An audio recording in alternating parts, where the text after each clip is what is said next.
একটু জানতে চাই যে কেমন শিক্ষক চান? আসলে আমরা এমন এমন শিক্ষক চাই, ধরেন যাদের মধ্যে কোনো বৈষম্য থাকবে না, বৈষম্যহীন হতে হবে।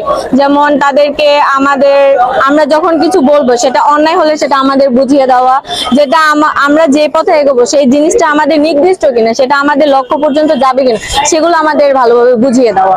আর এই ক্ষেত্রে যদি রাজনীতি ব্যাপারটা হয়, তাহলে রাজনীতি শিক্ষকদের মানে স্টুডেন্ট বা আমাদের সাথে রাজনীতির সম্পর্কটা না থাকুক। আমরা শিক্ষকরা আমাদের সাথে অত্যন্ত নিরপেক্ষভাবে আচরণ করুক।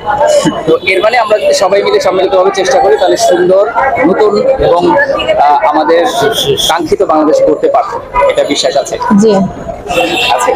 জি, কেমন বাংলাদেশ? একটা সুন্দর বাংলাদেশ।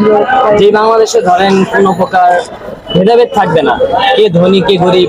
এখন দেখবেন যে এই যে এখানে যে কাজ করতেছে, আমরা কিন্তু বলতে পারবো না কে কোন শ্রেণী পেশার আছে, কে কোথায় কাজ করতেছে, কে কোন বড় অফিসার বা কে কোন রিক্সা চালক। আমরা যদি এখানে আমরা দেখতে পাচ্ছি না, আমরা দেখতে পাচ্ছি সবাই ঐক্যবদ্ধভাবে একইভাবে কাঁধে কাঁধ মিলে কাজ করতেছি। তো ঠিক একইভাবে আমরা দেশ গড়ার পথেও যেন ঠিক একই ধারে যেন চলতে পারি, যে কে বড় লোক কে ছোট, বা কে বড় অফিসার বা কে ছোট রিক্সা চালক, এটা বাদ দিয়ে যদি আমরা কাঁধে কাঁধ মিলে চলি, ইনশাল্লাহ আমরা একটা খুবই সুন্দর বাংলাদেশ ঘুরতে পারবো। কোথা থেকে এসেছেন আপনারা? আমরা নতুন বাজার বাড্ডা বিশ্ববিদ্যালয় থেকে। Okay, thank you. Thank you.